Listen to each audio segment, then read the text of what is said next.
Hey, hello again from Colorado, everyone. Welcome to the Huskers Happy Hour.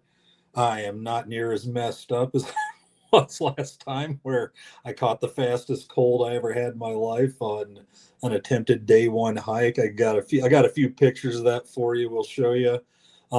Today I'm just kind of more worn out. Actually took a shorter hike today. Found a pass up near Rocky Mountain National Park, and they had a trail that would have been like a 7 mile round trip, but I've been doing that most every day. And yesterday, last night, I was getting a little lightheaded, if I'm honest with myself. So I took it easy today, just did like a mile and a half or so up to kind of an open pass area, snapped a few pics, came on back down, drove here to Fort Morgan, Colorado, and I'm probably heading back to Omaha and ending the vacation over tomorrow. I should be back in Omaha tomorrow afternoon sometime. But I'm glad all of you who are starting to chime in are here tonight. I see that the gold medal for posting first after I logged the logged the show on YouTube has gone to Fred. So Fred, congratulations! I think I went into the comments, gave you a little medal, and right away we have real quick Rabe Dalton saying, "Oh, let's go!" And yes, we are. We are going. And hey, I really enjoyed yet last week, and I was thinking I was going to lose people because I put in the mountain time of 8 o'clock, and being I was in mountain time, so we didn't start till 9. I was afraid I'd lose people. Turned out we got more than I had all year. Holy cow! Maybe I should start later. No, I'm not going to. But anyway, yeah, had a lot of people chiming in on comments at the end, and at that point, I was just trying to stay conscious, but fire those comments in. I'm trying to leave more time open tonight just to jump into the comments more. Hope you appreciate like my beautiful backdrop here at the Baymont. Oh God, now that my horrid, awful, rotten son Drew, you guys know him as Mustang 6197.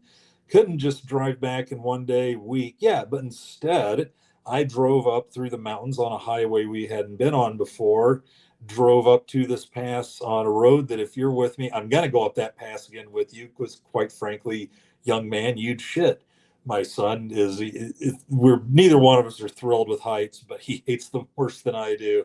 And then the drive up on Highway 40 to this pass today was at times a little white knuckling, but no, I slept in. I took it. I drove several hours to this pass, and then I drove several more hours to Fort Morgan.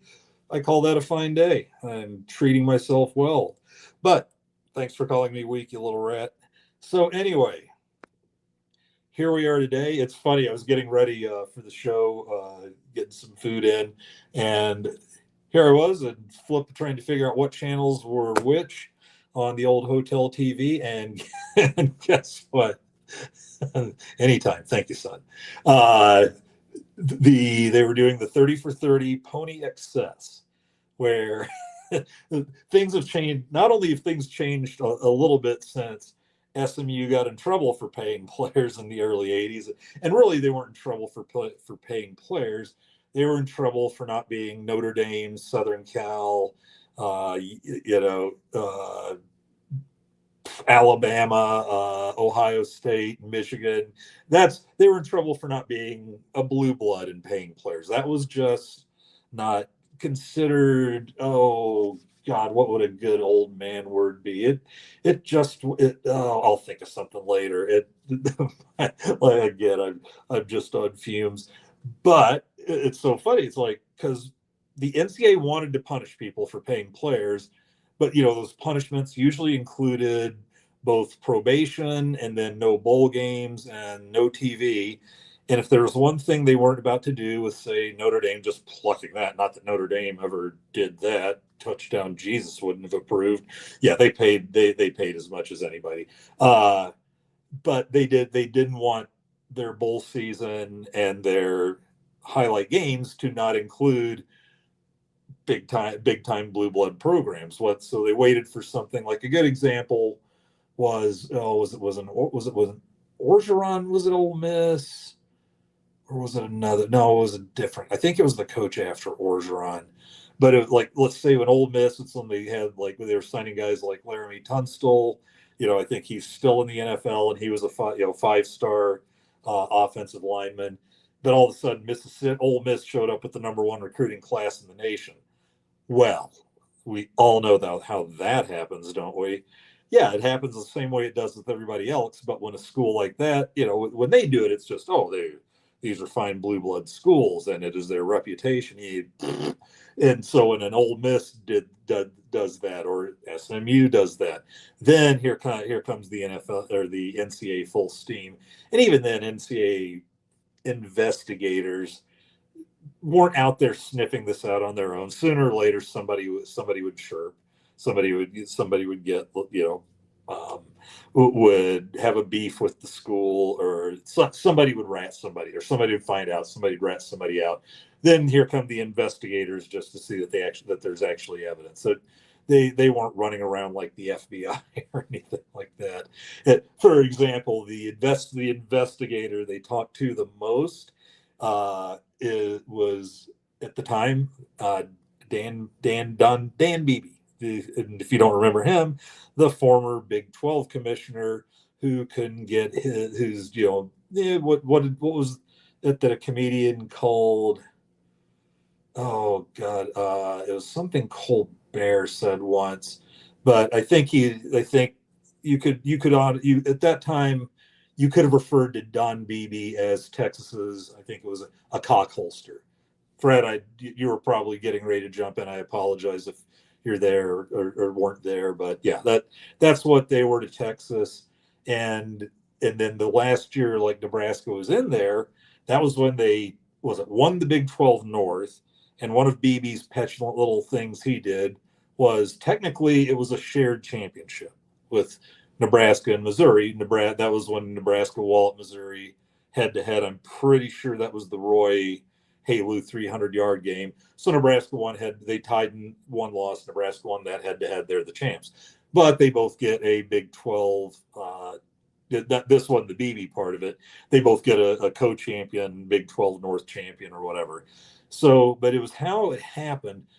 Beebe sent Nebraska's to them, in a cardboard box, had it shipped in a cardboard box with the styrofoam peanuts, and it just sitting in the middle. But he went to went to Missouri to like present it to them, like in their last home game of the year or something like that. So yeah, that was Beebe, and then Beebe got himself in a little trouble because he decided to tell the world that Nebraska fans had been giving him death threats. Now, Nebraska fans had been insulting him nonstop. I mean, if only social media was as full stream then as it was today, you would have seen a lot more interesting stuff. But yeah, they were calling him every name in the book, but no one was actually giving him a death threat. But he went public with that. Nebraska fans are giving me death threats, and didn't realize, he, as the Big 12 commissioner, he was too stupid to realize that the Big 12 had like big time safeguards and investigations for death threats from one fan base to, say, coach, player, commissioner. And what happened was that each university had a rep in charge of taking care of the police investigations of that, all that kind of stuff, and making sure, that every effort was made to catch these people. Well, he just wanted to throw that lie out there, and so therefore, and get some sympathy. These Nebraska fans are crazy. Oh, they hate me, and now they're threatening, and my family and I aren't safe.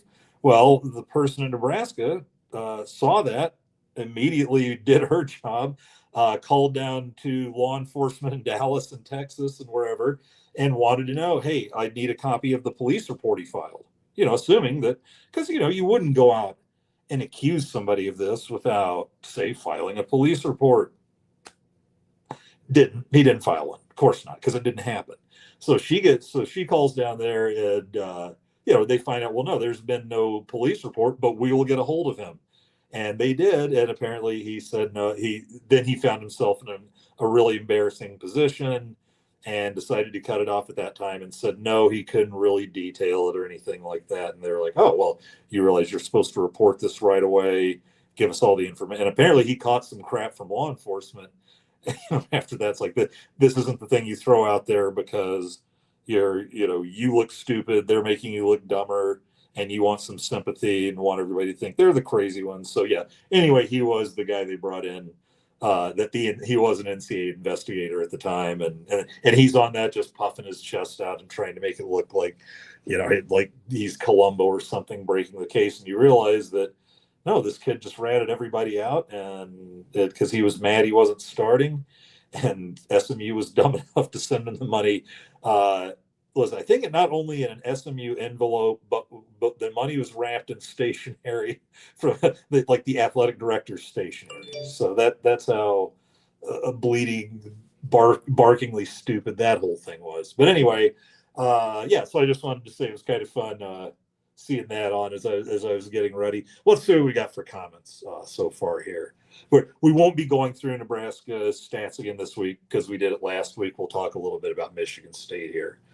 Let's see. So what do we got? After my son was giving me crap. Oh yeah, TSD. I can't wait until we get the number one recruiting class in the nation again because we're a dynasty again. Did we ever really I think the only time I can remember we actually had, I think a number one recruiting class. And granted, I don't think they were they weren't quite to ranking them yet in the mid 90s. I think that turned on a few years, not too much later, but a few years later. But yeah, the only one I remember is the one Callahan had. And if you've ever looked at the Rivals top ranked, or I think pretty much anybody, it's based on quantity. You can if you have 32 guys like we did. I think we had was Marlon Lucky our only 5-star out of that class? He might have been.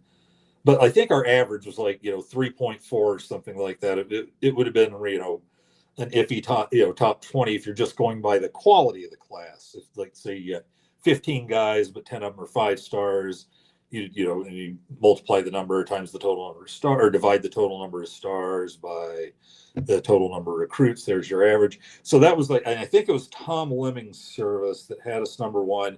But yeah, that was the year Callahan signed 32 or 33 guys.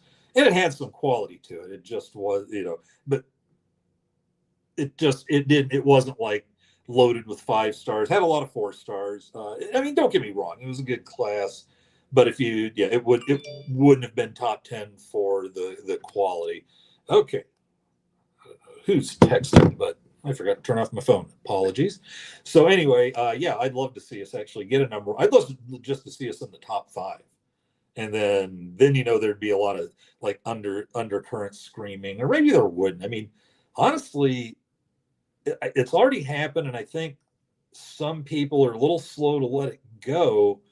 But transfer portal signing day. Well, actually, with transfer portal too. There's just now an open window for you to enter the portal. You can sign anyone out of the portal at any time, I believe. But yeah, what you get in that transfer portal, and they'll rank it in the same time period as the recruiting class. I think that's far surpassed recruiting class as what's the most important measurable for the new talent you're bringing in. If you, I don't want to say that. Let's just say this though. It's with the recruiting class, your guys like Tommy Frazier, your guys like Dylan Raiola, just from a Nebraska standpoint, or the Browns. Those were 2 guys that started. Mike and Ralph Brown, I think, started right out of the gate. You don't have a lot of true freshmen starting. And if your team does have a lot of true freshmen starting, you're probably in a rebuilding mode, as talented as they may be. Because usually it's hey, it's that one or two of those true freshmen are starting, and maybe 3 or 4 are seeing the field. But yeah, what you're bringing in from the portal, you're looking for plug and play. You're looking for starters. Look at Indiana now. 2 years they've gone to the portal for quarterbacks and done it pretty well. I think that's more important. Their 2 quarterback signees this season and last, I'd beat anything they've gotten out of a recruiting class. But doesn't mean we still don't want one. And I think rules also kind of setting the table with the way they treat the guys that aren't playing, that they're making sure they're getting them enough. Everybody's getting a chunk of NIL change, and now everybody will get part of the revenue sharing. But I think Rule does a good job of going, hey, we do have a plan for you. And when he doesn't, he every coach has to make those have those talks with their players where you can't. I don't think there's many places you can boot a guy out. Like if you give him a scholarship, he can stick around and take that scholarship. And the one thing they can do, like in their first 18 months as a new hire, is they can remove guys from the team. And if they do it, because what they usually do is they have the talk and they're like, here's where the depth chart is now. Here's where you are. You are no longer in our short-term, let alone long-term plans, or long-term, let alone short-term plans. You can stay, and they can stay, and you have to let them keep their scholarship. And I think within the first 18 months, they have the option of pulling them off the team. And if they don't go anywhere, if they don't transfer, then they can keep that scholarship for the length they would have been able to anyway, and go to school. So, so they're not at least completely hanging them out to dry. But yeah, so that's that's where we are. It's like the recruiting classes. You really don't want to over recruit high school anymore, because then that's because you're going to be pulling them in from the portal. So I want to watch this year's and maybe compare it to the last couple of years eventually on the size of these recruiting classes, and see, and when we're number one and all. Anyway, let's see who else we got here. Got Nebraska strong back, and what does he say? We just need to start recording our opponents' practices like Coach Hoodie used to do, and the wins will pile up. Hey, now since we can't steal them in the games anymore, just have what was it the Patriots used that put on the guys they'd send in there? Like, this is how stupid it was, and they probably thought they're being cute. And no one will have any idea, except that I think it was when Eric Mangini was coaching the Jets, and we're like, who the fuck are these guys? And their jackets, they were carrying TV equipment around in their jackets said Craft Productions. So they were literally using their owner's last name, and just probably hey, no one will know. We're just going to use the owner's name because we're really funny. And then he says, or steal signs. Yeah, so now you have to start stealing radio signals, which I would think would be a lot easier to do than putting all your buddies and family in the stands do your recording stallions. It's like, if you ever have a chance to see his thing on Netflix, it's pretty hilarious. I mean, literally the first half, I'm getting mad because all they're doing is talking to Michigan, talking to him, and here's all their just denials. And I'm like, wait, is this all they're going to do? They're just going to not talk to anybody else. Maybe there's somebody at Netflix who went to Michigan who finds this outrageous. And then in the second half, they're just letting all the bullshit that they spent the first half of the show just letting them talk all this. Oh, how can anybody think that? Obviously, this is stupid. Oh my god! And then they just let their own words sink, and it was done pretty well. But yeah, you can't steal those anymore. Let's see what else we got here. Oh, we have Fred. And if you haven't heard, Fred's our newest member of Corn Nation. I don't know if he's written anything yet or not. I haven't looked that closely here in the bye week. I've just been exhausting myself in Colorado. But yeah, he wants to know, Fred, have you been able to find your Husker Zubaz pants? Oh, God. Good old Zubaz. Maybe it's time for a comeback. Maybe it's time for a comeback. Let's see. And Fred, no, unfortunately, no. I must have sold or goodwilled him years ago. Yeah. Oh, brother. Oh, Tiger. Marlon Lucky. I was in computer labs stealing Sean Callahan's password to get on Rivals. Nice. I get to run into Sean these days. Maybe I'll bug him with that sometime. That's pretty funny. Let's see. Yeah, Callahan. Yeah, it was Callahan that had it was his buddy Tom Lemming had that's.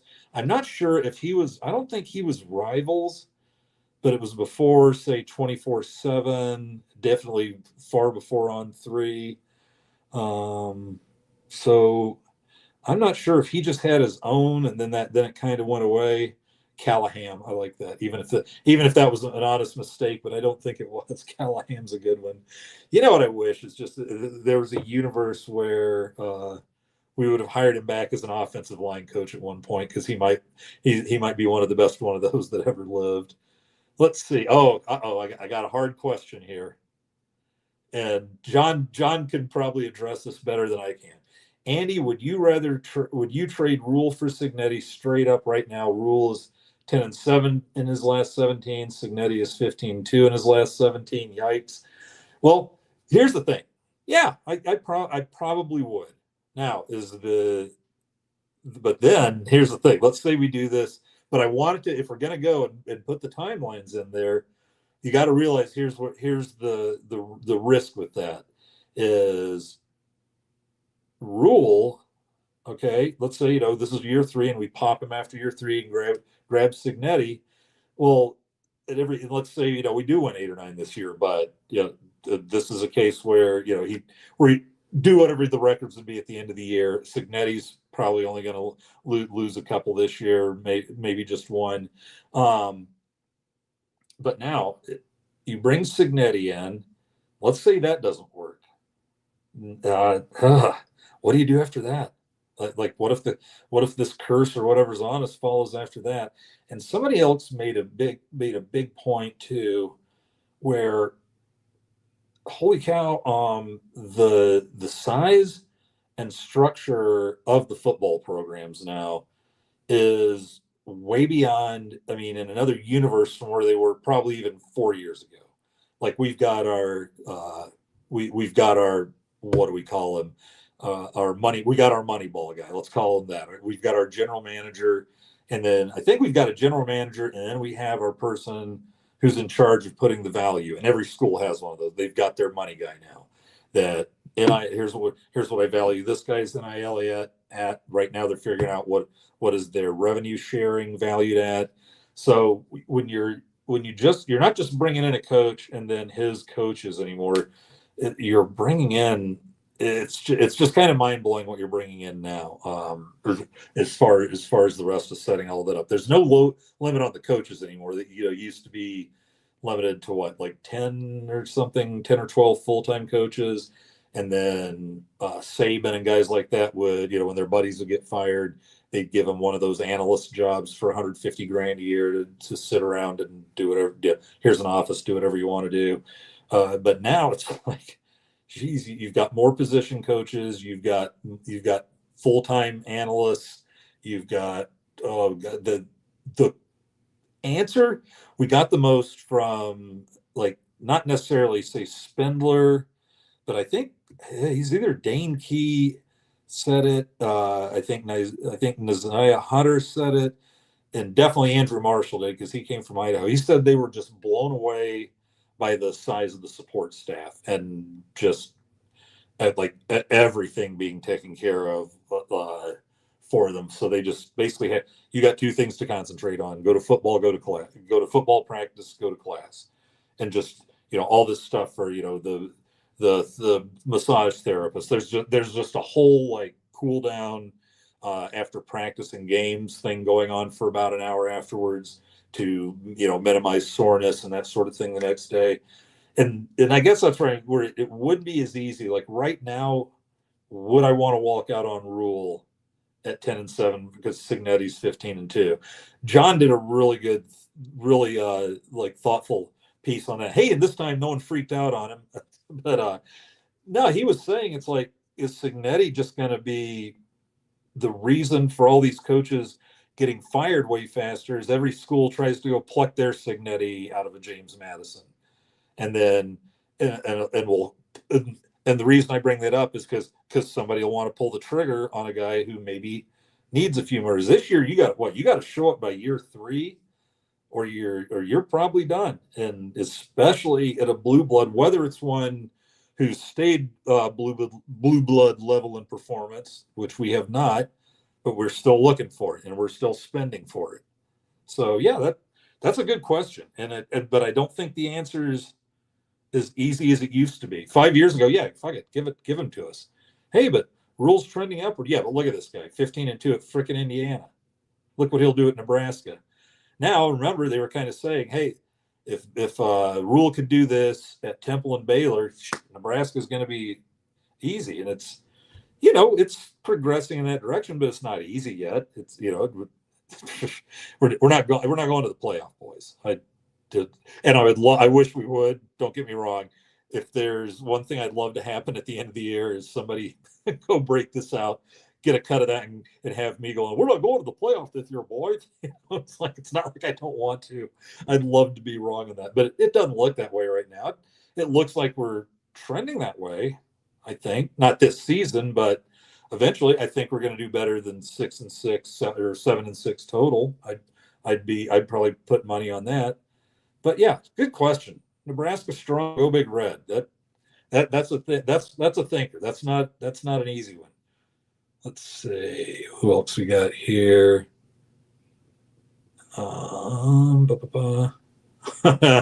Here we go. Hey, wait a minute. This is the stuff I'm looking for from Fred. Kraft gets more massages than Fred Sacco. All right. Let's see. Hey, Pit Snipe is in. Good to see you. Smoking a bowl in Bryan Hospital parking lot. Good times. Just couldn't wait to get home, huh? Oh, brother, that got me laughing already. Let's see. We got an early prediction here. My prediction: Huskers 37, MSU 24.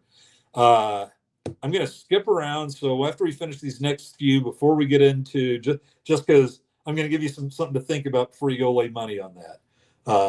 Let's see. Signetti at Nebraska, oil and water. Not if he wins. I mean, to be honest, I see a little Devaney in him. I don't know that Devaney was that cocky, but I haven't seen that many Devaney, old interviews and stuff. All the people that were like, oh, Bo Bellini, coaching on the sideline and the hat throwing. It's like, you folks, it's a good thing that they didn't really focus on coaches on the sideline when Devaney was there. Because from all accounts, Devaney could blow a gasket as good as anybody. I will, when we get near the show, if I haven't given you my prediction, because I plan to do it at the end, pop something up and I will stick with it. All right. I'm gonna let in the next there's one comment left that I want to read, but I'm gonna hold that for a moment. All right. So where do we? Let's see. Okay. Nebraska Strong said his prediction for Saturday: Huskers 37, Spartans 24. When I gave you my first warning that, hey, we're going to try and wrap it up in 10 or 15 minutes, start letting the predictions fly then, because I want you fully loaded. I want you ready with all the information you need to make your Michigan State prediction.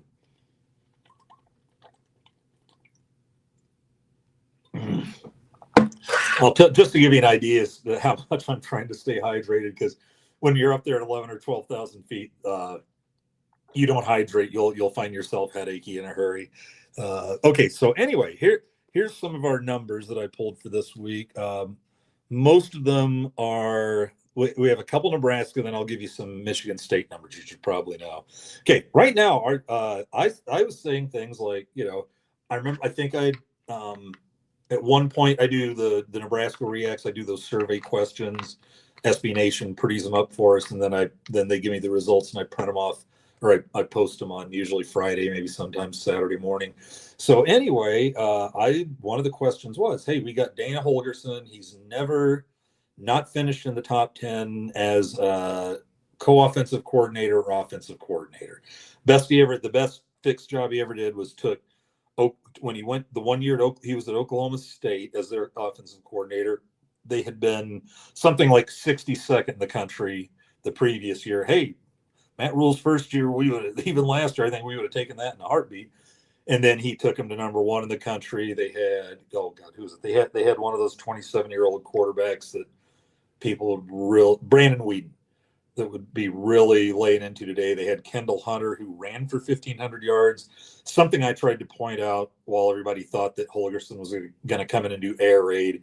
He stopped air raid the minute he left after 2 years at Texas Tech, because those teams would run for 40, 50 yards a game. His teams after that all ran for about 140 to 180. So right now we're running for less than he wants. He doesn't want he wants wins, he wants points, but he still thinks the way to that is on through the running game. And for all the dumb things I've said at press conferences, I did hit him up, like leading in some of those stats. And do you shoot for anything like that here? Are you shooting for something per game? As long as you win, you're happy. And he was kind of fired up that it wasn't somebody asking him about air raid. So he talked about it for a while. And he's like, no, I don't go into a game. We need to do this much rushing. But he goes, but if we run the ball the way we want to run the ball, we're going to finish in that area, and our wide receivers are going to be open, et cetera, et cetera. He's really fun when you get him going, because he can be really biting and sarcastic, as I've said, but he loves talking football, and like most of these guys do. Why wouldn't they? But you can just tell he's, I think, really happy right now, because they're trying to tie him to Oklahoma State, which is dumb for a couple of reasons. One, he wanted to get away from head coaching, and when somebody's writing you a check for $14 million, as Houston did, honestly, you really don't need for much anymore. So you can, if coaching is what you love, then you can do the job you want, which is, I believe, what he's doing right now. He likes being an offensive coordinator. So anyway, never been out of the top 10. My opinion was, I think he can get us into the top 30, but he never had to rebuild something as awful is what he was walking into here, where we're just in all these 13-10 games and ugh. So anyway, here's where we are right now. Nationally, this isn't Big Ten, this is nationally. We are second nationally in pass offense. We are second nationally in completion percentage. We are 12th nationally in scoring offense, and we are 13th nationally in total offense. So, and granted, that might scale down, but guess what? Everybody else has played their patsies. Everybody else has their big offense run-up numbers. And look at it this way. I thought that Rule made a good point, because what Rule was saying, some people took it as making excuses.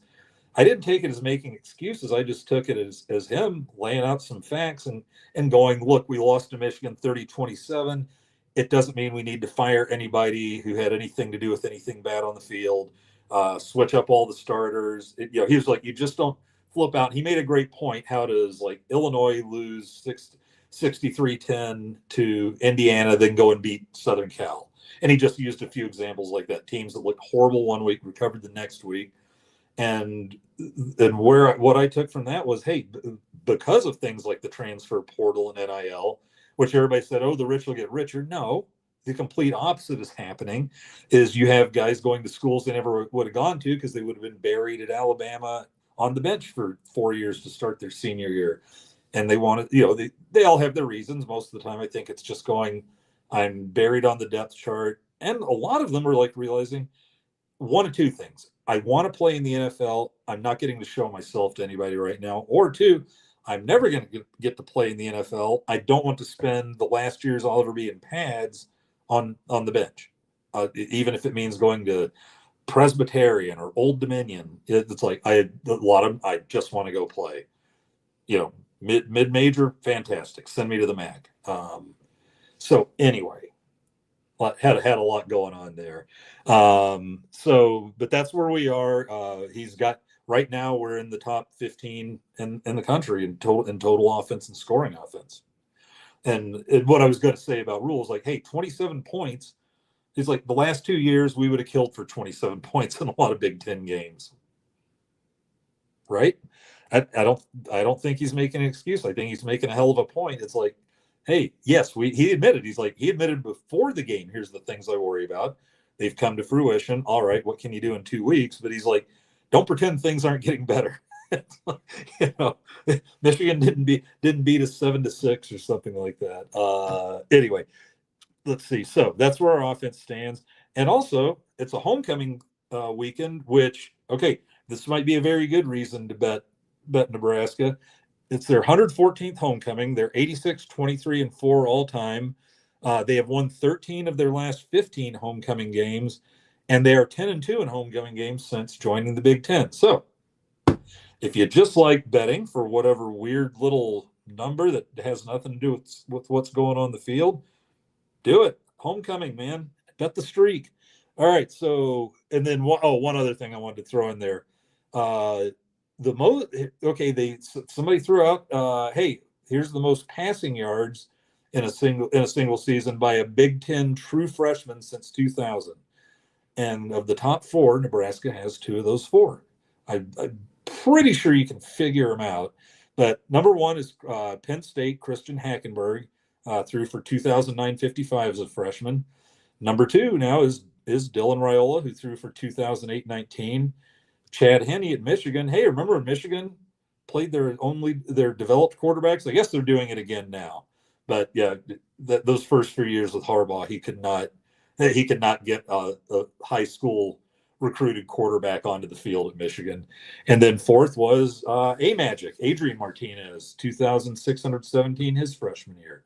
Now, let's talk a little. This is the first time Nebraska's played Michigan State since 2018, and for the second time in 2 weeks, I'm going, what the fuck with the Big Ten scheduling where you're going 8 years without playing somebody? And it's like, does this just get worse now that we just bumped up? And that was with 14 teams, like last year was the first year. But anyway, yeah, first time we've played them since 18. This was from the Nebraska office, by the way, and they've wronged me before, but they do a great job, but every now and then they miss one. So that was just so nuts. It feels wrong, but I can't think of a recent Michigan State game. I really can't. So might be right.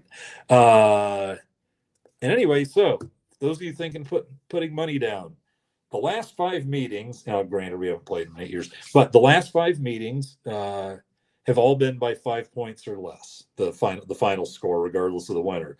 The total margin of victory in the last 5 games we've played Michigan State is 15 points. Since we joined the Big Ten, we are 4-4 against Michigan State. So yeah, what have we been in the Big Ten now? When did we go in? 2010. So 16 years, and we've only played them 8 times. I don't know. And then I think the last time we played them was the first game. It was that snow game where we beat them 9-6, I think. And and somebody had said that's the first time Nebraska hadn't scored a touchdown in a game since like 1937 or something like that. And all it took was Michigan State joining the Big Ten, playing Michigan State in a snowstorm. But then it finally happened. So anyway, there's the recommendation. There's the stat you might want to know before you start betting Nebraska to clear. And I checked right before we went on tonight on FanDuel, and we are favored by 11.5. So there you go. All right, so let's see. Now I need to see what other comments are in. I just started scrolling up and saw Andy's in Bolivia. All right, I asked everybody to wait until the end, and again, you're going without me, so whatever. Let's see what we got here.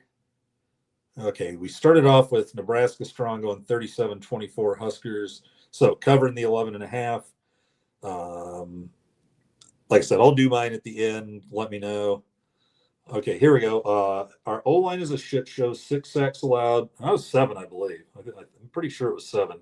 And only 3.8 yards per rush attempt adjusted after taking out the sack yardage. Well, I'll tell you what. I sent in. I'll have to go, and I'll probably post it in the morning because I haven't had a chance to see if he got back. But anyway, I submitted our survey questions, and one of them is of the things that are really, really wrong. Which one is the least likely to show improvement in the next game? I think that's how I wrote them. So one, I did both offensive line like Nebraska strong just did here. So because I said, yeah, there's giving up sacks and the rushing isn't really happening.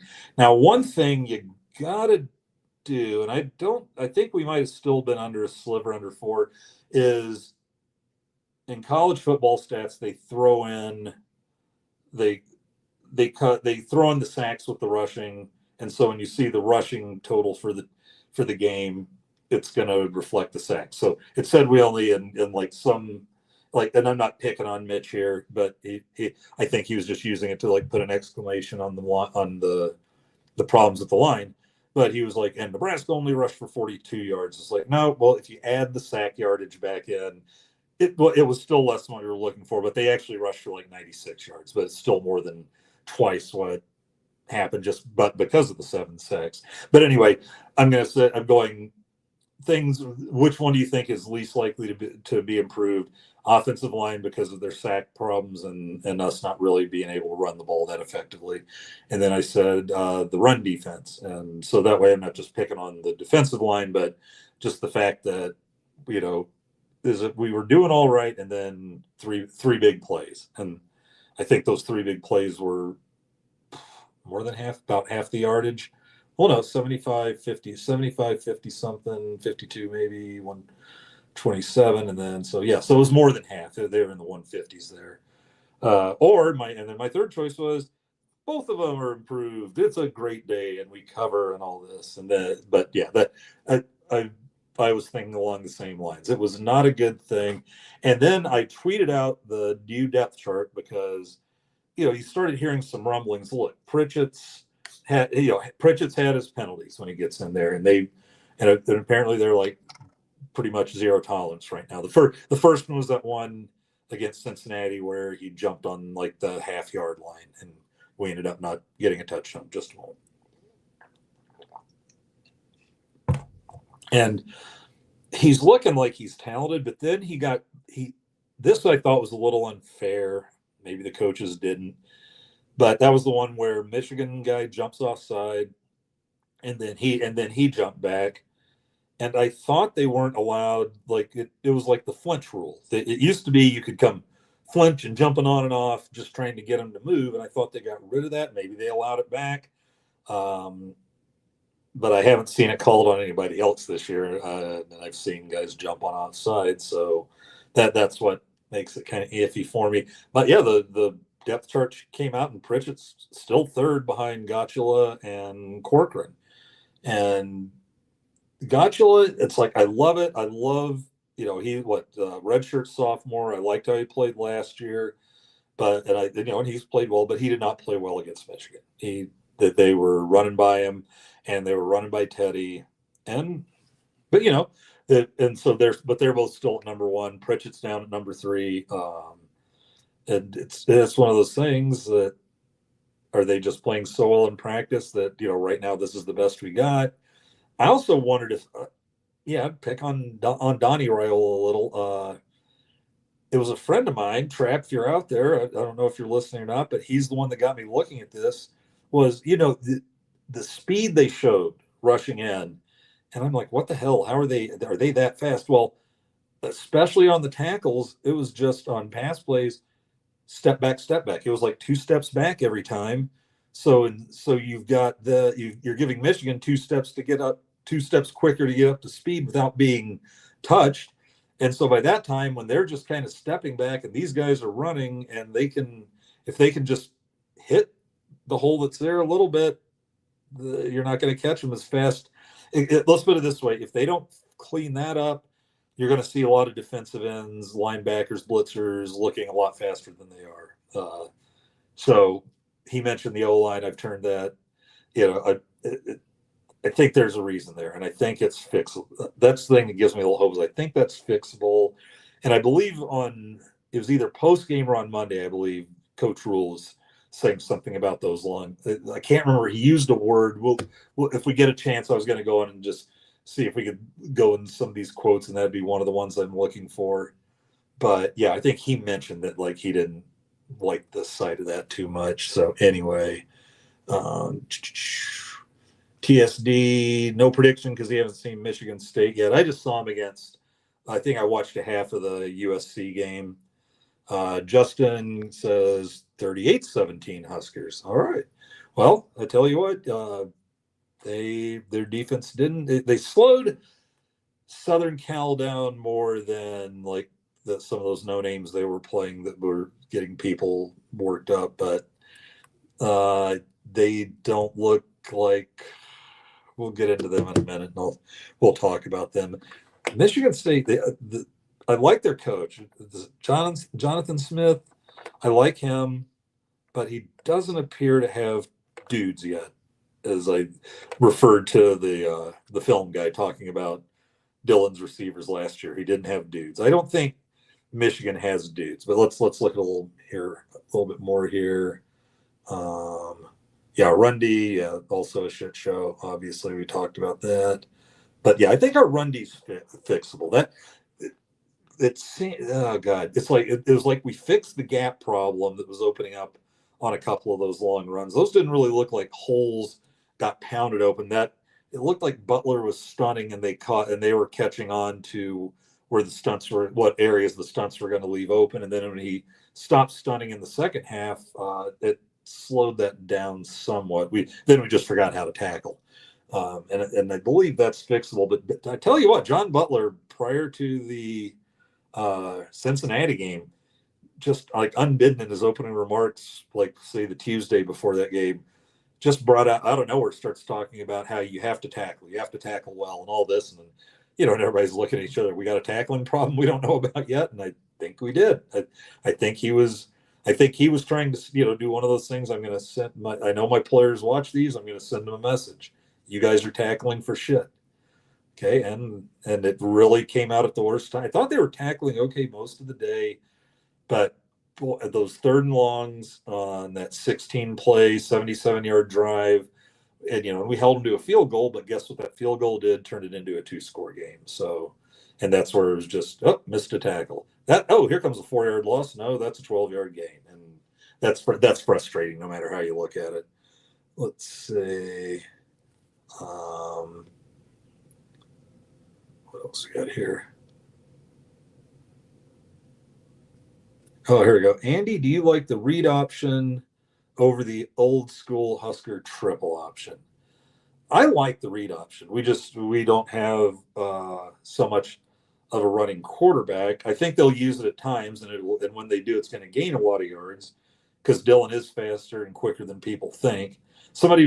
I met someone in Colorado who was just going like, it's a shame he's so slow, all those sacks, and I'm like, well, the thing is, he's not slow. It is like, if you watch that game, he got away a lot too. He snuck away, threaded those balls through there. Fred, just no threading balls jokes just yet. But wait till 12 minutes. Wait till 9 o'clock, and I'm still changing the times here. It's just because I love the read options when you got a mobile quarterback. I like the RPO. I think they're trying to convince Dylan you're quicker than you think. Because he's just been, I think his life since middle school has been about preparing him for the NFL as a drop back quarterback. And I think if you read the room in the NFL, there's a lot more running quarterbacks now. I mean, let's put it this way. If you've got somebody with an NFL arm and some track legs, that can run, say just 4.6 or faster, that's it's moving for, a Manning not named Arch. But if you've got that speed, it seems kind of silly not to utilize it. And especially in college now, and in the NFL, I think they're doing a better job of teaching them slide, get out of bounds, whatever. Don't take the hits, because for a while there you had quarterbacks that were taking the hits, and they came with a much shorter shelf life than the drop back guys. But if you can get the quicker guys should be able to avoid contact better anyway. Just tell them, we don't, as much as you're ever tempted, don't be putting your head down. Don't be trying to get that extra yard. I get it from old time football mentality, but winning football mentality says you don't want your quarterback playing half your games. That, to me, that's just common sense. So yeah, would I have taken just read option in the 90s over that? No, because we were murdering people with the old triple option. What was funny is people don't realize that Osborne didn't come to the table with the triple option. He was very much power eye, pitch, off tackle, up the gut, fullback lead, and all that. And then but he couldn't go anywhere against Oklahoma with it. And so then he started phasing in the triple option, and then that's when, and he was kind of because Oklahoma was doing it out of the wishbone.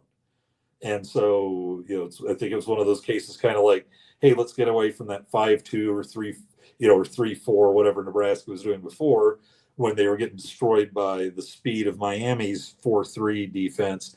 And Charlie McBride went down to Miami in like 92 and learned the 4-3 and turned Nebraska's defensive world around. Hey, it doesn't have to be the right kind of style. It just, how do I want to put this?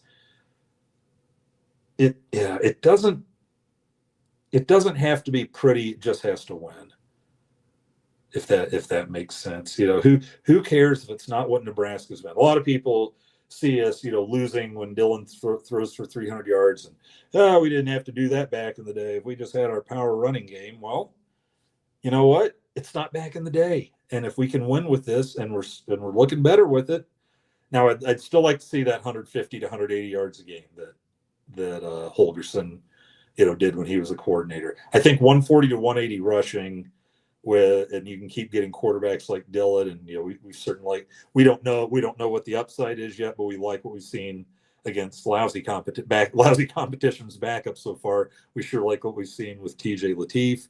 We like what we see with Dayton Raiola playing against beating the number 2 nationally ranked team as the quarterback down in Buford. And Trey Taylor certainly seems to have the intangibles. He's got the Dillon thing where he doesn't just want to be the quarterback. He wants to be a recruiter. He wants to be a leader. Seems like a great kid. So, yeah. I think we can win with this, but I don't think we can win.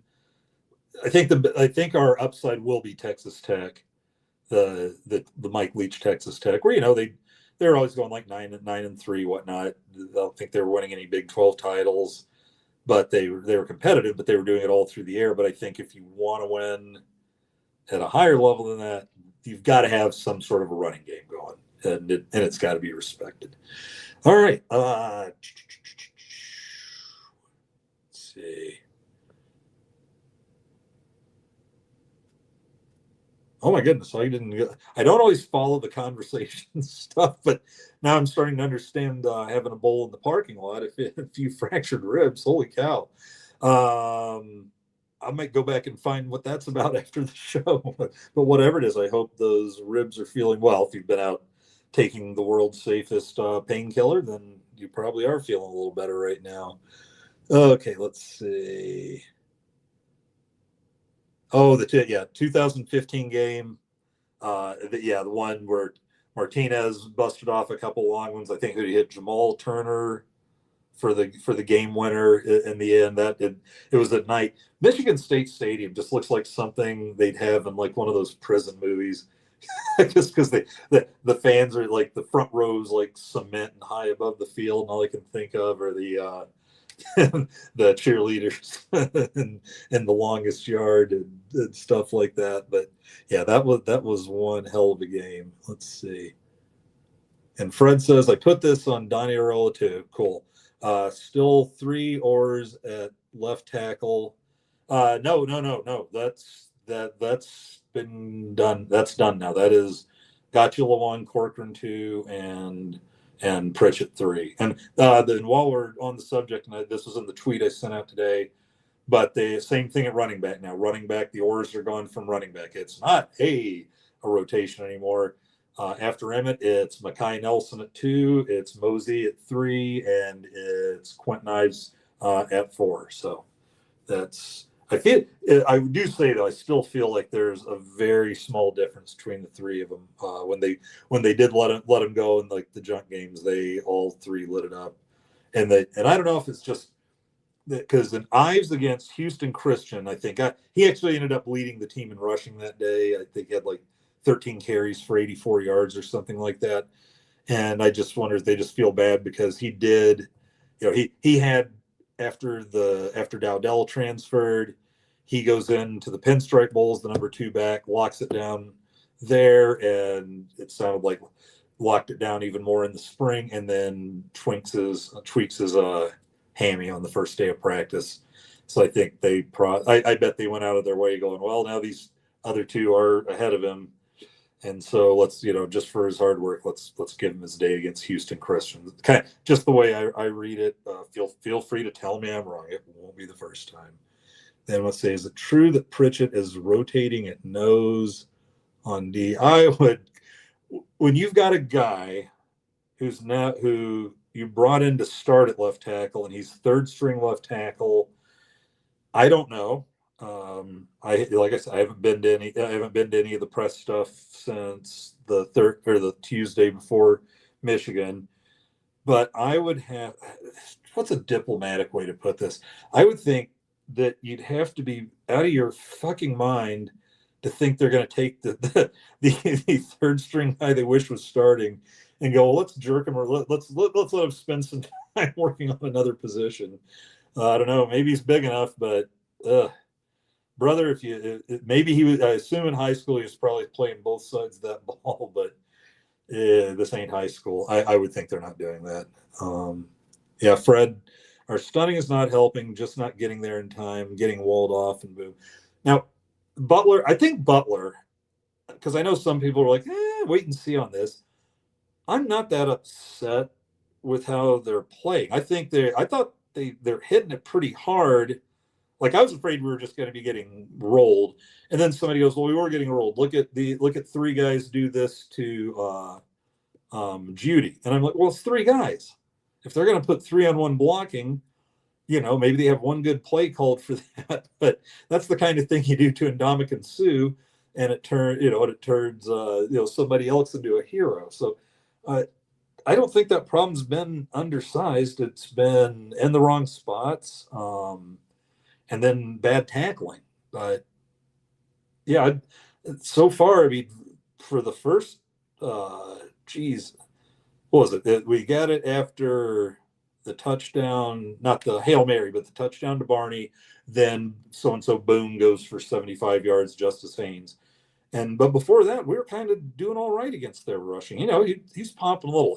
He's a great back. They've got a good line. We weren't about to hold them to 48 yards rushing, but we were holding them to under 4 yards a carry, and then bing bang boom. So I'm not.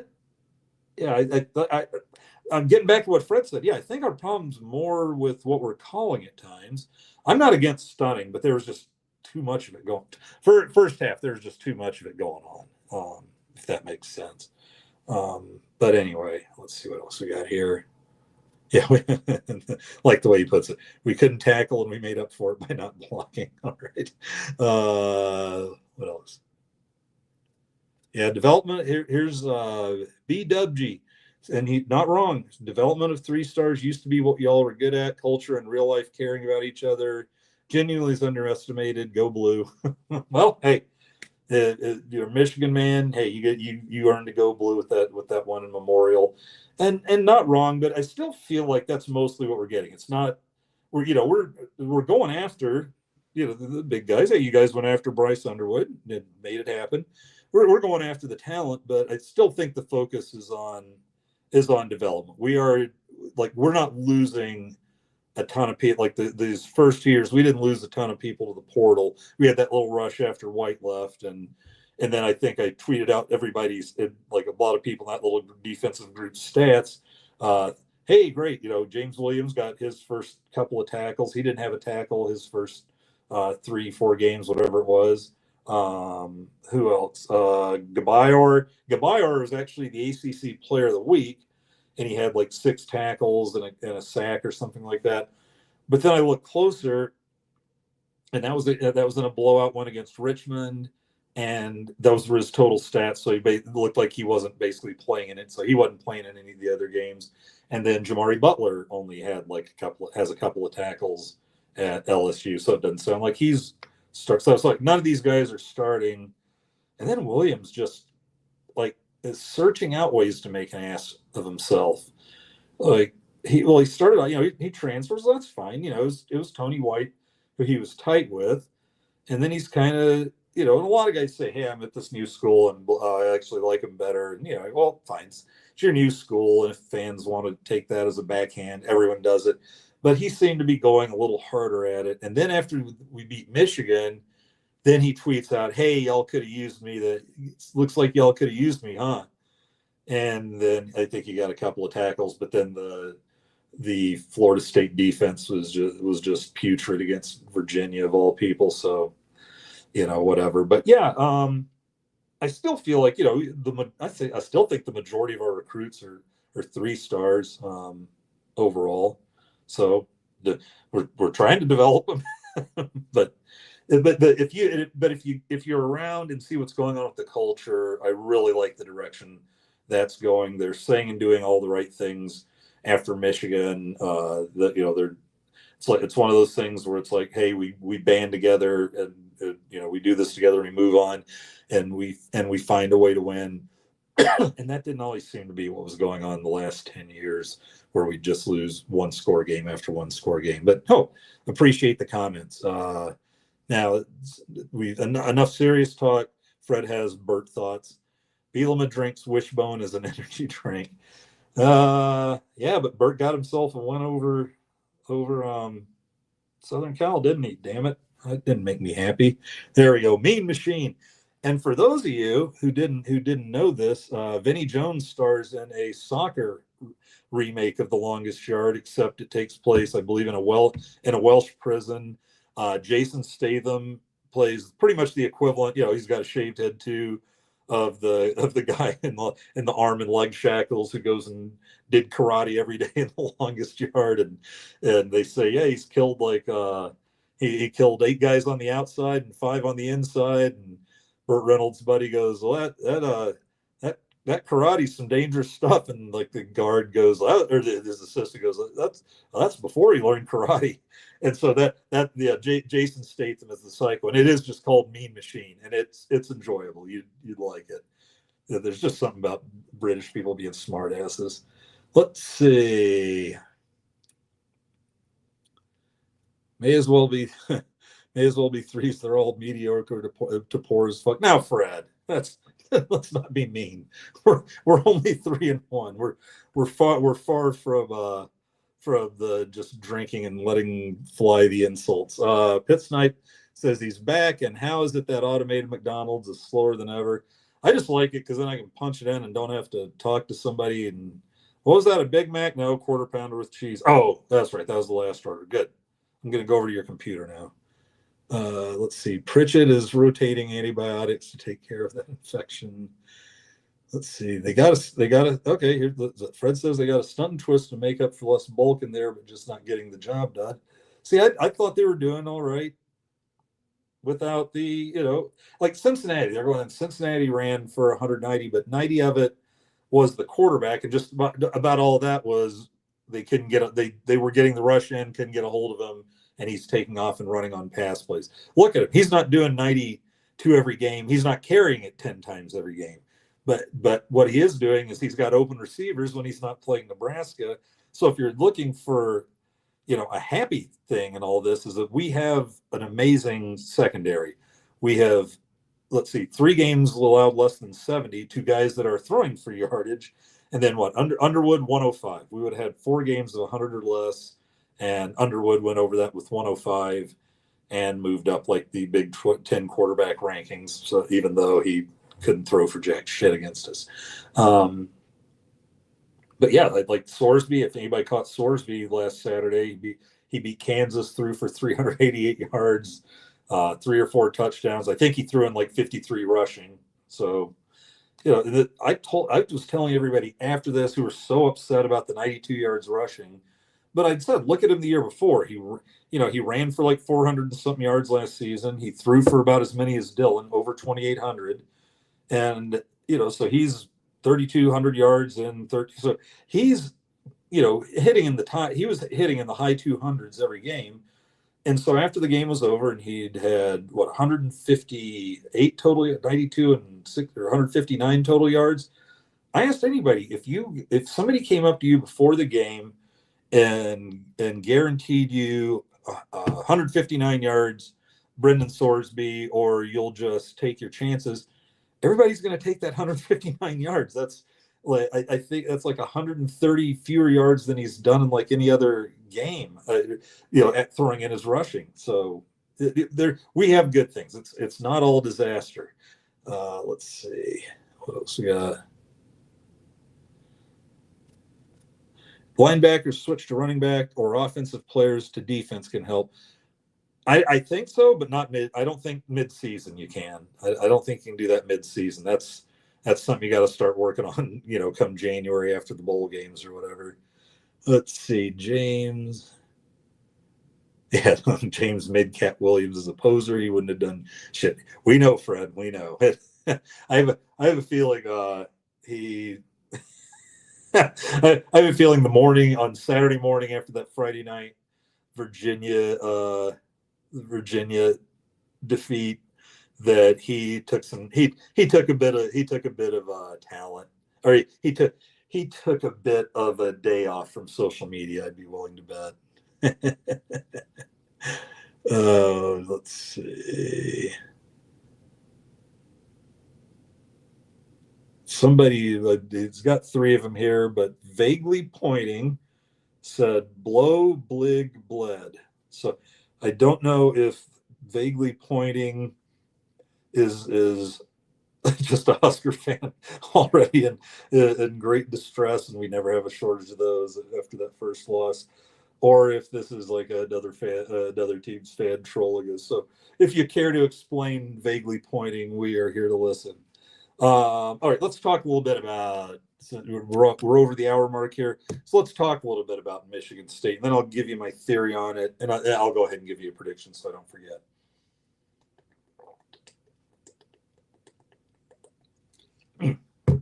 All right, quarterback.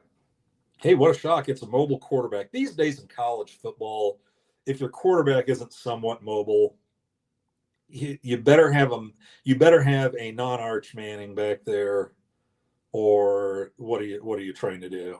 It's just there's almost no reason not to have at least a semi-mobile quarterback unless you just got the arm of the century in there. So Aiden Childs, go check it. I don't want to read it all to you. You can find this on your own, but go look up. Big Ten quarterbacks are doing pretty fucking well so far. Now, granted, most teams have their 3 non-cons. 2 of those are pushovers, so they've had a chance to pad it a little. But they're getting their second and third decent games in now, and they're doing well. They are representing very well on the stat lines. Aiden Childs, 70 of 102 for 868 yards. Michigan State wants to run the ball. It looks like they run it around 55 to 60% of the time, somewhere in there. I was just doing the math in my head real quick before I got on here tonight. And his completion percentage is 68.6. He's averaging 8.5 yards per attempt, and he's got 9 TDs versus 1 interception. And the thing about that is, last year I think he finished like with Dylan, like 13 TDs, 11 interceptions. So I think what you got is some of these younger quarterbacks growing up, and he can run some. They will design running plays for him. He's carried it 39 times for 154 yards, only 3.9 yards per attempt, but they obviously believe in him, and he did run one in. He had a nifty little TD run against Southern Cal. He has been sacked 10 times for negative 71 yards. That's another thing we need a little bit more of a pass rush. I don't think it's awful. We've gotten some touches, but we haven't had a big sack game. Maybe does that mean a little more Williams in Wanyeri? He's still sharing the job with Cam Leonard. Who knows? But anyway, let's see. And then his long run. I think I tried to write down their long runs. Maybe not. 28. They don't have a lot of long runs. Childs, he's also their second leading rusher with those 154 yards. Their top rusher is Mekhi Frazier. He has carried 57 times for 267 yards, 4.7. Again, 28-yard long, 2 touchdowns, and then he's not really part of the receiving game. I checked. He's caught 4 for -8 yards. And then after Childs, behind him, you have Brandon Tullis, a little bigger guy, 200. I think he's a 227-pound sophomore, but 25 carries for 128 yards, 5.1 per carry. His long is only 14, and he has 2 TDs. No, and let's see. Well, let's just go get to the receivers, then we'll talk. Omari Kelly's their top receiver. Now he's caught 21 for 317, 15.1 yards per catch, and a 75-yard long, but 1 touchdown. So I don't know. It's like, and even then at 21 catches, 4 or 5 a game. And I just wonder if you take out that 75, does he become kind of average? After him, you have another wide receiver, Nick Marsh, who has 18 catches for 222 yards, 12.3. He's got a long of 41. He has 3 TDs. So they like that maybe Nick's the one receiver they'll like at the goal line if they're not trying to pound it in. And they've got no one else with more than 10 receptions. So what this is coming back to me, and I blurted it out, sooner than I wanted, but it just doesn't look like they have dudes. The longest you got, a running quarterback, 2 running backs that get carries, and the longest run of the year by the team is 28 yards. It feels like we're getting the perfect team to show that we can not give up long runs. Because remember, we even gave up it was our backups. We gave up that 47-yarder to Zyshawn Edwards for Houston Christian. And he had broken a few tackles in that game. That was one of the harbingers there was we had a few broken tackles that didn't really punish us in the first 3 games, and then they punished us at the worst time against Michigan. All right. So anyway, yeah, we got to watch Childs if we haven't cleaned up the rush gaps. If we're coming around to the side, giving him those up the gut or just slightly left or slightly right escapes like Brendan Sorsby had all during that Cincinnati game, then we let them out of trouble and we find ourselves in a tight one that we should be winning by. What did the bookies say? I'm looking like there's someone over there. 11.5. So yeah, I just don't see dudes defensively. And again, it didn't just seem like there's one guy. Their leading tackler is Jordan Hall. He's got 30 tackles, a pair of sacks, 3.5 total tackles for loss. Okay, that's good. I mean, that's solid, but that doesn't look like a number that really frightened you. And then you have another linebacker, Wayne Matthews III, 26 tackles, 1 tackle for loss, and a pick. And yeah, those are their 2 top tacklers. And then they have a defensive back, Malik Spencer, who likes to tackle. He's up among their leading tackles with 17, 12 of them solo. And he has a sack and a tackle for loss and 2 pass breakups, but doesn't look like they got anybody back there picking the ball off at will. They have a defensive end named Jalen Thompson. Now, it looks like he maybe doesn't play as much, but might play more because he has 10 tackles, but he's got 2.5 tackles for loss, a sack, a pass breakup, and 3 quarterback hits. So, and he's a defensive end, I believe. They just said defensive lineman. He's 260. I don't know if he's 260 and he's in the interior, then all of a sudden we're not so small. But anyway, he seems like he's out there, kind of like Williams and Wanyeri, just with a lot of the stuff like breaking up passes, picking up fumbles for touchdowns, sacks. He sounds like a big play guy. Maybe hasn't been playing as much. So if you see him out there more, that might not be the best thing in the world. But anyway, tell you what, before we go back, I threw some pictures in here. Or did I? Where'd they go? Or did I throw them? I might have thrown them in another area here. Hold on just a moment. Did I do that? No, I didn't do that. There we go. No, I think I should. Well, let's see. I think I showed the action photos last week that I wanted to show.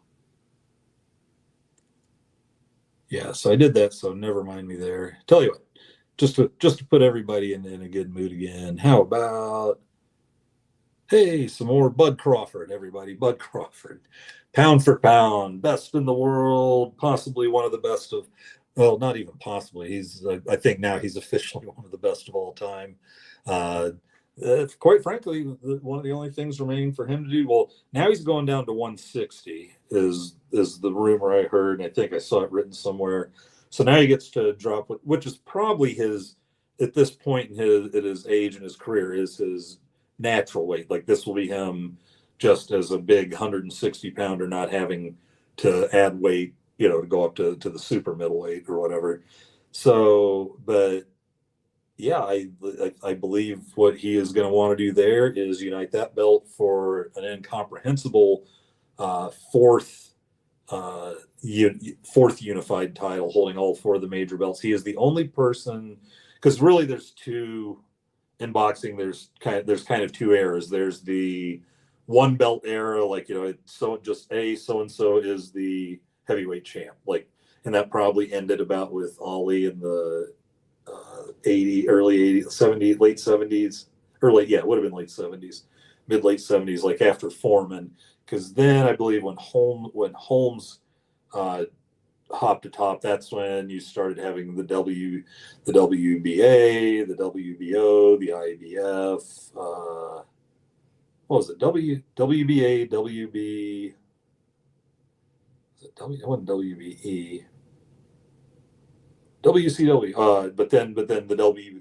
Then there was the IBF, and then the WBO became like it was when it all became kind of useless. You had about three of them. So, but we call it the four belt era. There were only, prior to the Canelo fight, there were only three people, and he was one of them, who had held all four belts in two different weight classes. A few of them had done it in the single belt era, had gotten to three, but now he'll be, if he can like tie the 160-pound division, put them all in his name at some point, then holy cow, he'll be the first person, one belt or four belt era, to hold all four belts at some time in four different weight classes. That's a little insane, but we're happy for you. If anybody went to the parade, give me a little shout and tell me how that was. I was obviously out of town for it.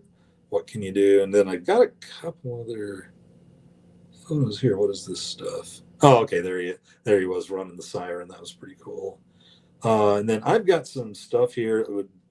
I won't chat too much. It's just basically me walking up and down and getting some good pics. Here's the one mountain I was telling you that's kind of between. Is this it here? Yeah, this is the one that kind of just sticks up in the middle of Durango. If you look top right at the top of the mountain, just to the left of that like bright yellow tree, you can see two radio antennas up there, radio towers, and that's like the hike starts back off to the left about a mile back, or about a half mile to a mile back up the highway there, and you basically come up to the top and where those two towers are. And it's only about a mile and a half, but it's a mile and a half that will feel worse than any 5 miles you've ever walked. I guarantee it. It is steep. It's sandy. This is kind of where Durango's kind of in between the Rockies and and the deserts, or the mesas of New Mexico and that sort of thing. So this is kind of a little bit of mountain and Southwest. There's cactus by the trail all the way up there. But yeah, that's the one that wiped me out the first day when I just started sneezing and having a cold and whatnot. There's a shot of me up at the top that, like, back behind me is where that other picture was being taken from. But that's old downtown Durango kind of behind you there. What else have I got here? I'll just start from the bottom here. This was where I was today. I just kind of found, I went up about a mile and a half, found this mountain pass, and you can still see where there's some snow on the tops. That's about halfway up that trail. It was still a nice little workout. I still think I went up about 1,300 feet there in that mile and a half. And then this is just some more. This was the first like snow-covered peaks I'd seen, and this was up about probably 40 miles west of Denver. That's from the parking lot where I was yesterday. God, what was that pass called? It was called there was Monarch Pass, and this is Monarch Pass. But then you get up on the trails, and then get up on a higher, through those trails, get to this dirt road, and then you find the actual old Monarch Pass. Apparently there was a Monarch Pass. The only reason is because a casino was involved, but apparently first there was like an older Monarch Pass that had a couple of hotels, couple of saloons, a lot of houses, and then it actually became kind of a vacation spot, and then it ghost town for whatever reason. But yeah, they used to have it just sitting up there at 11,000, and people going up there and do some gambling, and who doesn't mind a little enjoy a little gambling every now and then. Let's see, and that was from just up the hill from where that other picture was taken. Let's see, and then this was a fun one. If you look on the tree there to the right, this is from the trailhead of the Colorado Trail on the southwest end, and it was invented by somebody whose first name was Goody, Gudy, and so this is just like a 4-mile hike from that trailhead up to a wooden bench they built on a cliff, kind of in his honor, called Goody's Rest. And so people like to, it's a nice little day hike. I think that one I flew up and down. That was like 4 miles up, 4 miles back, and I did that sucker in just under 2 hours. So I was feeling my oats at that one. But yeah, Goody's Rest. Just to prove that I was actually there, I guess. And then let's see. Well, that's actually Durango again there. But that was fun. That Goody's Rest. That was a nice little bit of history. Let's see what else, if anything, worth a darn. The day after, I felt like crap. This was like the morning after. This is Engineer Mountain, which is off Highway 550 between Durango and Silverton, and this was a challenging, because this took me from about 10,000 to about 11,600 feet. So I was gassing up when I hit here and got the picture. I made a video, which it's not that exciting, but right after I got there, I'm feeling good. I'm feeling so much better than the day before. And here comes this guy running up this trail and by me. And then I filmed him a little higher up there, and I just had to show him running for about 15 seconds. And I'd forgotten I did it when I'm going through the pictures. And in the middle of it, I hear myself go, "Fuck that." So anyway, sounds like a good way to get out of the vacation pictures. That's what you get. So there's comments. I wonder how many of them will be. I don't care about your vacation pictures. Let's see what we got here. Continuing with Fred.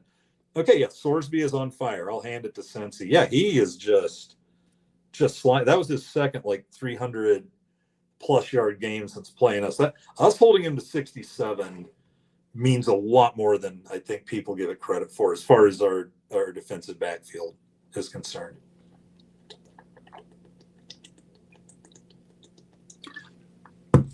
All right. TSD says, "Please come, trolls. It's always fun." We don't get a lot of trolls, but no. Hey, B didn't come in here being you didn't come in here being a troll. Let's put it this way: I haven't had anybody come in here from an enemy school just going full jackass. There's a part of me that is kind of hoping for it. We'll see what happens. Wait a minute. What is "please come, troll" is what Carl Polini's dates you to say for him. Now leave poor Carl alone. I like Carl. And as it turned out, a lot of it is not so much the cheating, but the stuff that went on down at Florida Atlantic turned out to be bullshit, and they ended up having to pay him some money because the stuff they said about him at first was not true. Let's see. Oh God, I didn't listen Monday night. The Michigan State guy who was on Monday Night Therapy made MSU sound terrible, like we'll kick their ass. Oh, he's right. So the guy from Michigan State came in and just basically flew the white flag. Oh God. Let's see. Fred said he misses the old Big 8. There's B's emoji. Oh, here we go, Fred. We've got some sacks and a few touches, Andy Ketterson. Fred, damn it. Actually, if you ever really want to enjoy just how football lends itself to just being the dirtiest sounding game on earth, nobody does this better calling football than Troy Aikman. Go to YouTube or TikTok, because there's quite a few people who have put together the best of Troy Aikman. Just if you just take his words, not in the context of football, but by face value, that this is a man that really ought to have to tell the neighborhood that he's moving in, when he does, because it just sounds perverted. George Carlin did a really good sketch on that too. We're trying to get deepest penetration and all that kind of stuff. Yeah, here we go. Go big and tough. Run the damn ball. I want to run the damn ball and throw the damn ball. I kind of like old Dylan's arm. Let's see, Fred. Fred's white flagging a little. I wish we could, but it looks like this is as good as it's going to get right now. I don't give up yet. Let's put it this way: just when I was getting in white flag territory last year, Wisconsin came to town. If there was a team I'd want coming to town that we could just strap 44 points on and clinch bowl eligibility, just because if we beat them once, or that makes twice since we've joined the Big Ten. Holy cow, brother. What else we got? Let's see. I'm doing about one more running the damn ball. Fred, I would never. Not even if you begged, and if you begged, it'll just make it weirder. Good line here. Good line here. Crawford collects title belts like Frost collected paternity suit. Okay, I feel like we have to chime in here and go. I'm unaware of Frost being being on the receiving end of any paternity suits. That's a new one in the category. Let's see. There we go. Okay, some comments from the Crawford comments. Iowa cheerleaders have WBO. No daddies. Harbaugh hustlers. Let's see.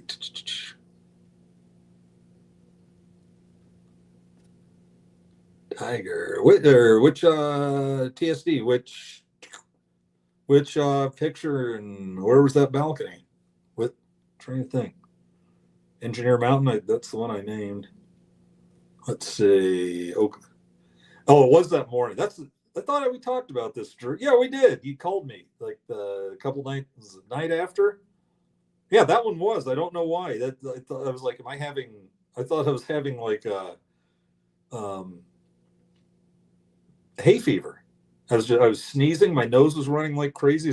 My eyes weren't itching. Like, thank goodness, because I really hadn't had an attack like that in a while. But yeah, that was just the weirdest thing. And then I just finally figured I think I got a cold in about 10 minutes flat, and it kind of lingered throughout the night. And then by the next morning, it was pretty much gone. And I just kept taking that zinc. And I tell you what, I was thinking I'd get one today. I got sleeted on again. Or yesterday, I'm sorry, not today. Yesterday, I got some sleet on me coming down. Not bad. It wasn't hard enough to get a picture of or anything, but it was just spitting a little. Fred, go ahead and make a spitting joke.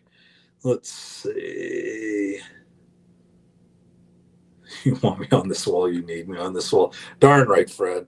We don't even know who EJ Barthel works for. Is it really the running backs? I don't know. It just you know what? Even in that Michigan game, it just felt like it looks like we're about to break one for a little more, and then I don't know if it's a slip or an ankle slap or whatever. That was getting a little frustrating. Oh, let's see. Oh, yeah, Fred. I can't watch Aikman and Buck. The way Buck longingly talks about Aikman's finger girth makes me uncomfortable. I'm sure I've said this before, but obviously I have to say it again. Ever since the show Brockmire came out and Joe Buck played himself on Brockmire as the annoying asshole everyone thinks Joe Buck is, and it's just one of the funniest things. Joe Buck is Joe Buck was one of the funniest things on one of the funniest shows I've ever seen.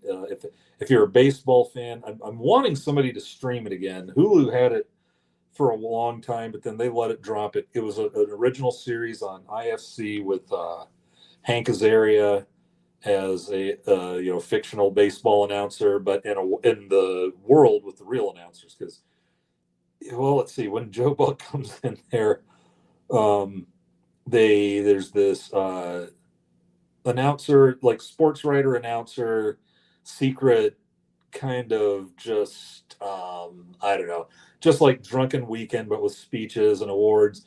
And one thing I'll let you know is how much they hate Brent Musburger every bit as much as Nebraska fans do. They just do. Jim Brockmeyer, Hank Azaria just does unspeakable things to him after making a speech because he thought Joe Buck basically had shit in his bed when he came back to the room after drinking, at that enclave or whatever, and came back wondering what the stink was, and then flips the covers back and there's just a pile of shit in his bed. And he's like, Joe Buck, God damn you. So he's just had a grudge against Joe Buck all those years, but it turned out to be Musburger that shit in his bed. So he got even worse revenge on Musburger. But Joe Buck is Joe Buck. Let's see. Hank Azaria is sleeping with the team owner Amanda Peet, who I think the whole 9 yards, bunch of other movies and stuff. Very, very attractive. And so she's the owner of the team, of the single A team, where Jim Brockmeyer is making his grand return, shall we say. And they're having sex, and he is calling the sex out like a baseball announcer. Oh, and we're going to try the missionary position now, a much underrated, and just doing crap like that. And she's like, God, will you shut up with that?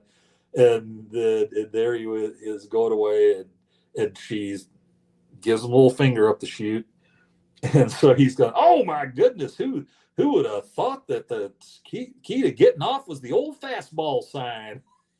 And I'm just dying.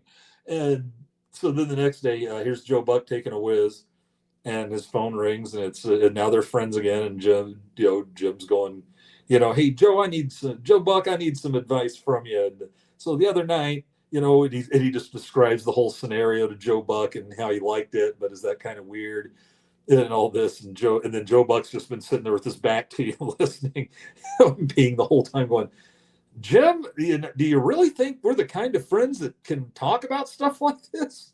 And he's like, oh, just answer the question, Joe Buck.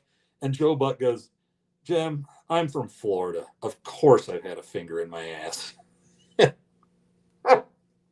So yeah, watch Brockmeyer. It'll change your world on Joe Buck, because oh God, because for years it just seemed like, oh, this is this guy who is just boring, afraid of maybe making the NFL mad, probably not that funny, and I'm just howling at the scenes he's doing with Brockmeyer, and we won't even get into the one where Brockmeyer was telling Joe Buck, what he'd done with his mom. So anyway, I can't take any bad mouthing about Joe Buck anymore.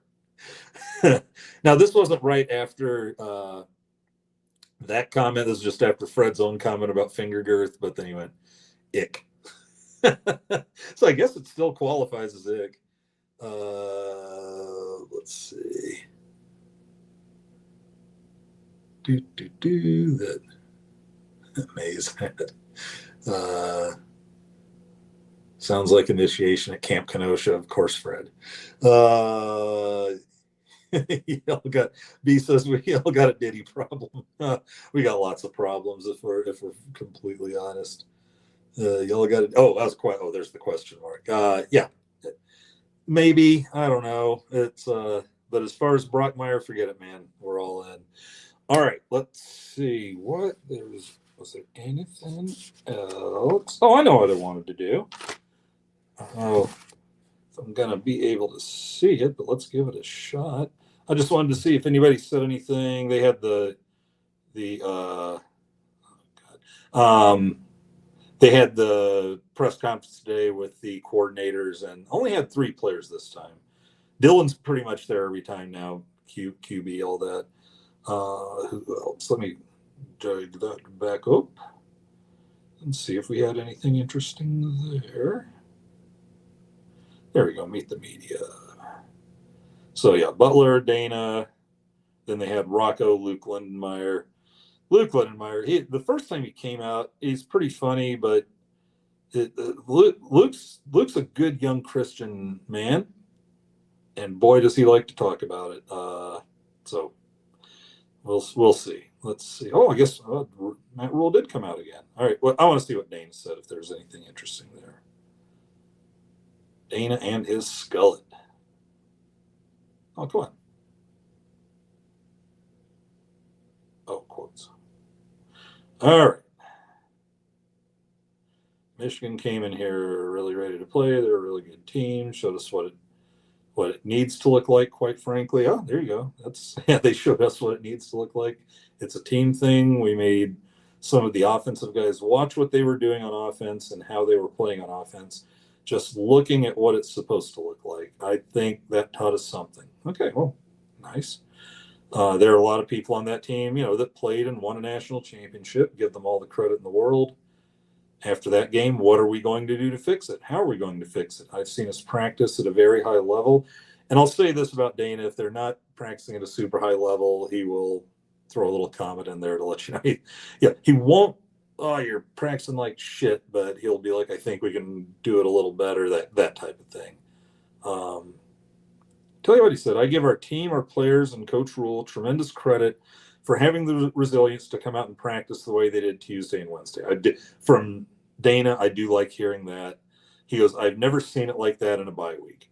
Get away from it for several days and come back focused Sunday, and then go out again this morning and have a really good practice. You play a good team and the outcome isn't what you want it to be, then you just need to learn from it. I think our team learned from it. I'm thrilled to see what it looks like on Saturday. He doesn't always come out with the thrilled talk. Okay. Yeah, and I agree with him on this. That Tom Fornelli can just fuck all the way off. He's the one that is like, I think he's getting mad because everybody else is jumping in on Dylan's hair and 15 and all that, and just can't let it go. And he had considering he's running for his life, I consider 30 of 41, 305, 21 pretty solid line if you have time. But he says Dylan is playing at a very, very high level. So I call plays. I call what's working. I don't go into a game saying, yeah, here we go. Like what I said earlier, man, we need to throw for 350 yards. It's all about how the flow of the game is. With that said, our running game needs to improve against an opponent like that. I was happy with where the run was after the first few games, but then you play a top 20 team and it didn't look the way it needed to look. And here you go. We weren't finishing blocks, and that's not a shot at our offensive line. That's a shot at our offense. There's so many people who are involved in it. First play of the game, it gets 14 yards, and that's the longest run we had all day. That had to be frustrating. We've got to do a better job of scheming things up. We've got to do a better job of sustaining blocks, and that's everybody on offense. And then we have to run harder. I know a lot has been said about who number 2 is and all that stuff. We have options. It's our job to get them there, and when they get in there, it needs to look better. If you want more running, more rushes, when I call it, it needs to look better. I'm not just going to keep calling things that aren't working for us. We have a really diverse offense, and we can do a lot of different things. We can get the ball to a lot of different people. That to me is balance. That's balance. My job is to call the plays that are working so that we have the chance to be successful. Now, didn't come in there, but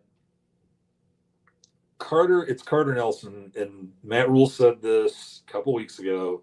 He said this is Carter Nelson's chance to shine, that we need him to step up, and I don't know that that's happened yet.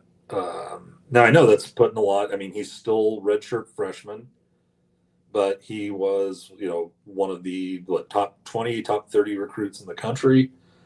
From Ainsworth, Nebraska, or where it is, and I would like to see him step up, especially with the Markway injury. There you go. There's a chance for you to step up. The guy who's stepping up at tight end right now, to me, is Harburg. When he's coming in, he is making the most of his chances. He is blocking. He's catching. I like what I'm seeing from Heinrich Harburg. And I was saying, it's like, man, if you've only got 1 year to switch positions and show you're ready for the NFL draft, that's something else, especially at tight end. Remember, was that 2 years ago, 3 years ago, where Tim Tebow, maybe it was when Urban came back, but by God, he decided, I'm 32 and I'm coming back to play tight end, and it was just a disaster. I mean, I guess it was a chance to sell tickets. That's why they allowed it.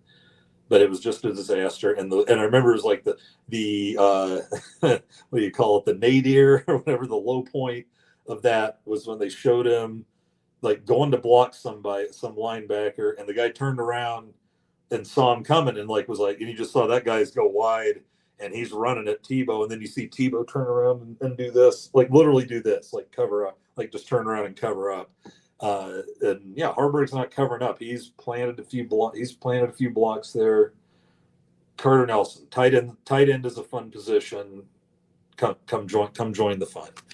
And the thing is, it's out of respect for his talent. I'm talking about a redshirt freshman. Time for you to step up, because usually it's like 2 years later. Okay, time to step up. No, it's time now. I see the size on this kid. I see the speed, the freakish athletic ability. Let's do this.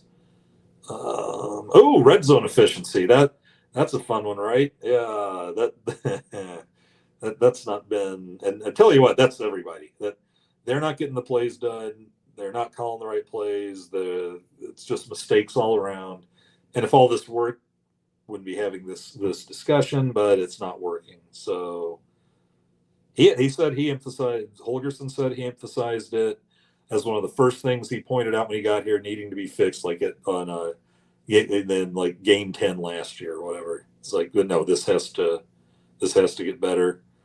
And he said, I got to do a better job of getting more pass game stuff that puts the ball in Dylan's hands and not just the one-on-one RPOs or whatever. And that worked against Cincinnati. We caught 2 one-on-one RPOs. We're going to face man-to-man down there, but I might need to scheme a few things up more. Or when you're going 4th and 1, it's failed you a few times and you keep going back to it, is just we're announcing to the world, we're going to ram this one up the gut. And don't worry, we would not even think of having Dylan, do a fake and then bootlegger it and untouched. Because I think if they have a couple more where they get stuffed inside the 10, that next Dylan bootleg's going to be an easy 7. I kid you not. All right. What Dylan have to say? I'll take a look at what Dylan said, and then we'll get into the final roll here and check the last of the comments. All right. Yeah, I like this. Hey, this is what you want your quarterback to say on the bye week. We just need to get back to who we are. Don't lose sight of the kind of team we are. Competitors, hard-nosed players that love the game and love playing for each other. Last week, it was a lot of team compete and good on good. I think it was the best thing for us, talking about practice during the bye week. I like that. Let's see. They asked him about red zone efficiency. Let's see. If we're being honest, it's been poor. I think if we punch those in for 6 points, the game will turn and momentum and things will shift.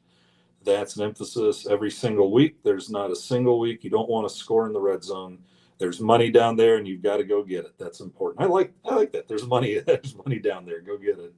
All right. Tell you what. Nothing super exciting or inflammatory, but they've all been coached.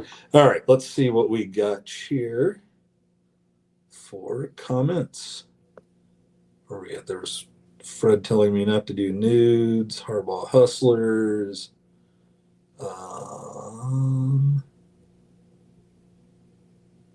Okay, Tiger asked if I got any good Mexican food yet. I got some decent Mexican food. Was it Wednesday or Thursday night? Yeah, got some. What was this place called? Like really good enchiladas. I got some, and then one thing I love is, like, a lot of times, hey, I'd like a side of guacamole, and you get it like in a dip, one of the little dipping cups. They gave me, it's $5 or something. It was like $3.50, and they gave me a big old thing of guacamole with some chopped tomatoes in it. I love that. Had some good hot sauce, because I like to get the enchiladas, and then I all rice, no beans, and then I like to throw some guac and some hot sauce and mix it all up with the rice. And that's good stuff for me. So I got a good Mexican night and didn't have to pay too hard a price on Thursday morning. So I'm gonna go ahead and give that Mexican meal a solid B+. Let's see. What did Scott Flaherty says? Hey, Nebraska is like a B version of Penn State. Fix the offensive line and you will fix the offense. Yeah. And for what it's worth, I think we got a better quarterback than Drew Aller. Fred said I went to Casa Bonita with Cartman. Oh boy, South Park, I love you.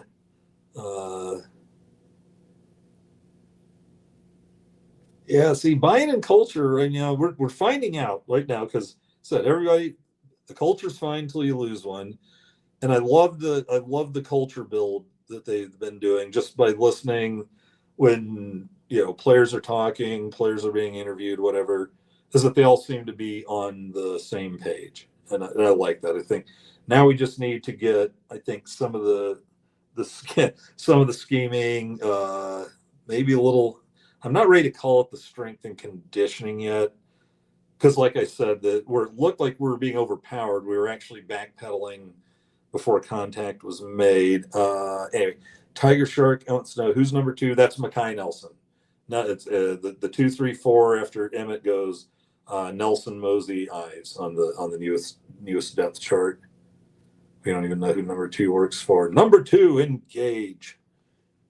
That's about all I know of that. Let's see. You want me on this wall? You need me on this wall. Oh, what? Jump back up on me. What the hell? All right, let's see. I was going to say I've seen those comments before.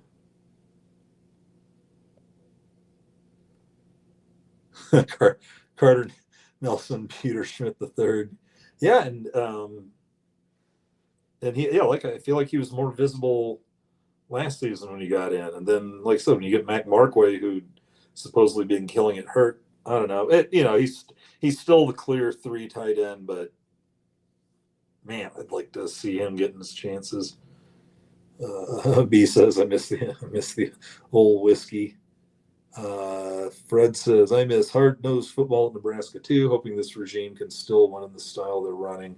Well, that's the thing is, and this is one thing that Rule said last year about Holgerson were that when he was at Baylor, those West Virginia teams were like some of the hardest nosed teams he played against, Holgerson's team. So yeah, he wants to run the ball, and I think he was saying that we need to run the ball.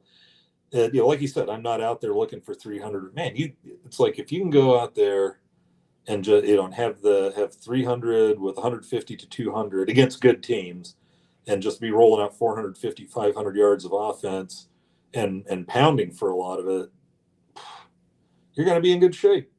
And the more you can run the ball effectively, then I mean we're getting people open. That's one thing that wasn't going on last year. When the Big Ten, they were like, oh, it's Dylan. Dylan's just overwhelmed by it all, and it's like, yeah, well, that certainly wasn't the body language I was reading. And then film guy breaks it down, and he's just like, you guys don't have anyone to get damned open. Well, look at it. Even last year, Barney, he was a slot guy. He was averaging like 7, 8 yards a catch, a guy with his speed. But it was like Holgerson says this year, Jacory is playing much faster. And what that means, he's running routes faster. He doesn't have to think about the routes. He's just taking off. And holy shit, that you can see the difference in that this year, can't you? Do you have 6 catches for 120 against against Michigan, and and then he caught his first. That was crazy. He had not had a touchdown reception at all last year, and then the first couple games this year, and then he gets one against Christian, and then gets 2 against Michigan, and one of them was the Hail Mary. But hey, little man went into a crowd and took that Hail Mary ball. That wasn't some weird lucky accident. That was oh god, who was our Hail Mary? Oh, that was Westerkamp stuff. The undersized dude just jumping in there. Still say the best Westerkamp catch was the 2 hands behind the back one. I love that one. Let's see. Nope, Fred. I'm not going to. Dylan gets enough shit about his hair from outside the program, so no, I'm not reading your Prel joke. Let's see. Oh, somebody bees eating tamales tonight. No, good. Let's see. Fred says, easy Andy, if Bielem is watching, he's harder than Chinese math. Talking the Mexican food. Oh, God. Probably talk about a raw beet and he'd get a hard on. Okay, I shouldn't have said that. But I'm tired again. What else? First couple years of Rule, we didn't have great depth at wide receiver or guys who could get separation. Yeah, and now we've got like Barney's getting separation, Key's getting separation. Cortez Mills, granted, it was Houston Christian, but I think you're going to see him getting open against good teams. I want to see some more Quinn Clark. I like that catch that he had. Was that against? That was against Akron, I believe. But yeah, Quinn Clark was one of the guys that two guys that Holgerson mentioned right out of the gates when he got here last year were Quinn Clark, and he started traveling after that. I don't think he got a catch, but he definitely moved up the chain, and now he's in a number 2 slot.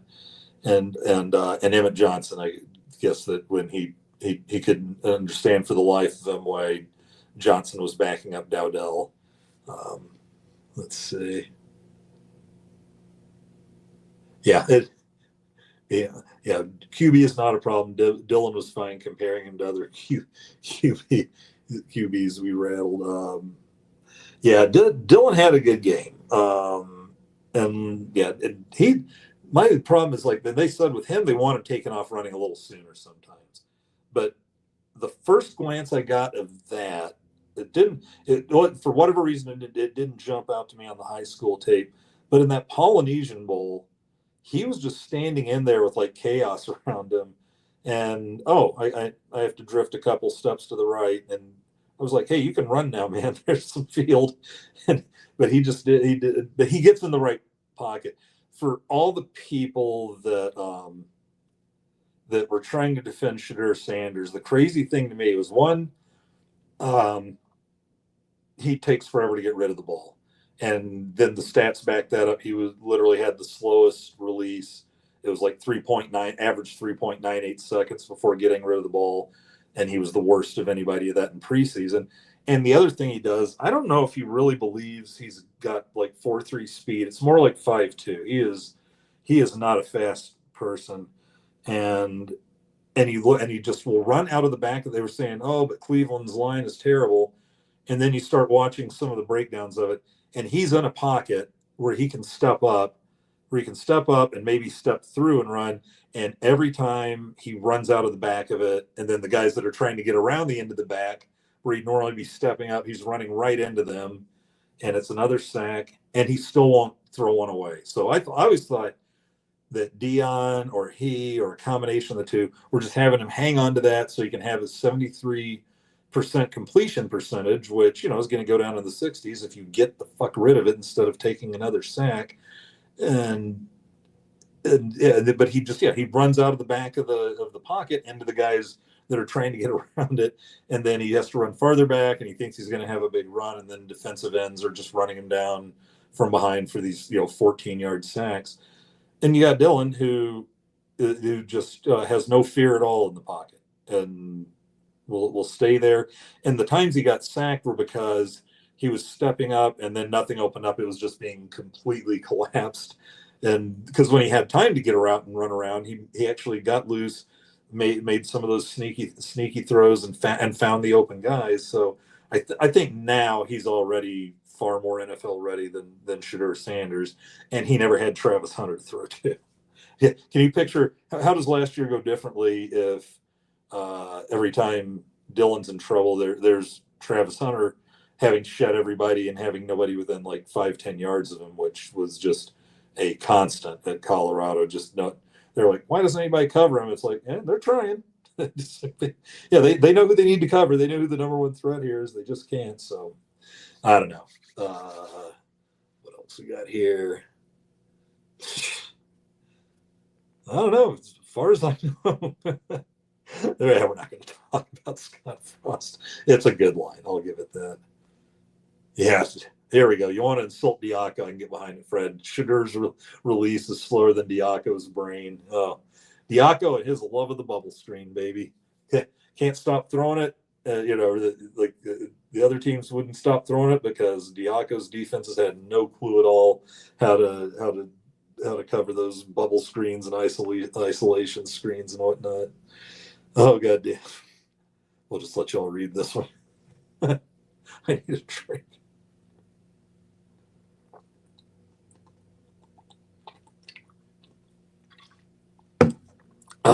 I'll say this: running around up in those mountains there, it will make you just crave water. All right, what are we at here? I think we're about done. I think I'm good. 155. I was trying to decide if I wanted to start in on a column tonight.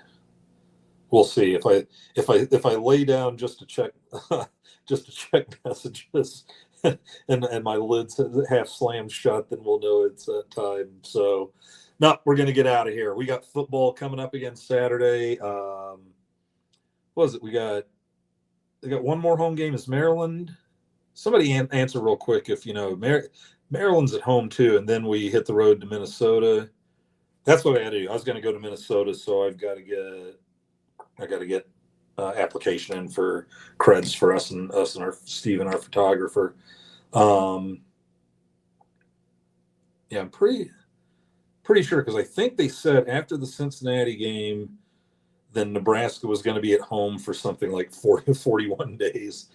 Then it's back to the road again. So what have we had? 4 home games. So God dog. There's after Saturday, there's just 2 home games left, and I think, but one of them's Iowa. So, all right, let's get out of here. I'm gonna see if I'm sleepy or not. Guys, thanks for tuning in and putting up with these last 2. I know I've been a little goofy. I thank you guys. I love you guys for tuning in here. Even that son of mine, Drew. I love you, kid. I'm sure I'll talk to you soon. I hope the wedding went well. Yeah, Maryland. Okay, Fred's got it. Maryland. At Maryland, and then home for PJ. Okay, so on the road for Maryland, and then back home for the Purge. No, I could swear. Oh, at Maryland, at PJ, then home versus the Purge Mass Northwestern.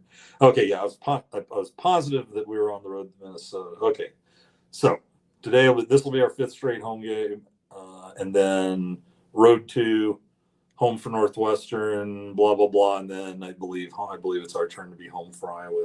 So holy cow, another home season. The box is about flown by. All right, I'll see you guys next Tuesday. I'll be there with you all in spirit. Saturday, be sure to, if you're, most of you know, but Monday night therapy with is John back, or is John? Someone will be on. John, Minnie, maybe Fred, who knows. I'm here on Tuesdays. You got the 5 Heart on Wednesdays with Greg and Minnie, and be sure to check Coronation tweets. I am doing most of those, but if you see like baseball stuff, that'll be Aaron, and if you see someone ranting, that'll be John. And I don't know, we'll figure out. I'll be the one with like the little football and corn stalk up at the top there, and I try to get those flying throughout the game while taking notes, et cetera, et cetera. Okay, wait a minute. So Fred, it is okay. So I was pretty close. So it is Minnie and me Mondays. I'm a big deal, you know.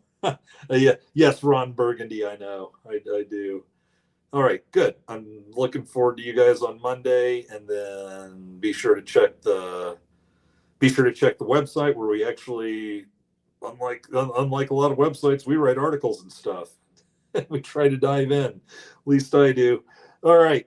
We'll see you guys. Love you guys. See you next Tuesday. If you ever run across me, be sure and say howdy. Oh, yep. Drew's down on Maryland. So Maryland away, Minnesota away, and the perverts at home. So many perverts now. No, I'm not going to rant about the Big Ten perversions for another 10, 15 minutes. I've done my damage tonight. And on the 2-hour mark exactly. Good night, everybody. Go Big Red. Let's take it to those miserable Spartans. Get these Michigan people out of here once and for all. Good night, everybody.